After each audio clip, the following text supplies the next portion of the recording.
प्रधानमंत्री माझी लाडकी बहीण योजनेचा मोठा टप्पा म्हणून नोव्हेंबर आणि डिसेंबर 2025चे 1,500 रुपयाचे 2 हप्ते एकत्रितपणे 3,000 रुपये म्हणून थेट महिलांच्या बँक खात्यात जमा होण्याची शक्यता आहे। ही रक्कम पुढील 7 दिवसांत डीबीटीद्वारे वितरित होईल अशी माहिती सूत्रांनी दिली आहे। मात्र अधिकृत घोषणेची प्रतीक्षा आहे। या योजनेचा मुख्य उद्देश राज्यातील महिलांना आर्थिकदृष्ट्या सक्षम करणे आणि कुटुंबात त्यांचा सन्मान वाढवणे हा आहे। या योजनेचा लाभ 1.25 कोटींहून अधिक महिला घेत आहेत। हप्ता नियमितपणे मिळण्यासाठी सर्वात महत्त्वाचे पाऊल म्हणजे ई-केवायसी प्रक्रिया पूर्ण करणे।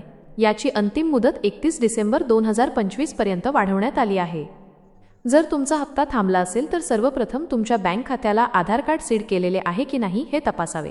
बँक खाते निष्क्रिय असल्यास किंवा ई-केवायसी अपूर्ण असल्यास हप्ता रोखला जातो। ही त्रुटी सुधारल्यास थकलेले मागील हप्ते देखील लवकरच दिले जातील। लाभार्थींनी आपल्या बँक खात्याची स्थिती तपासून घ्यावी आणि ई-केवायसी वेळेत पूर्ण करावे।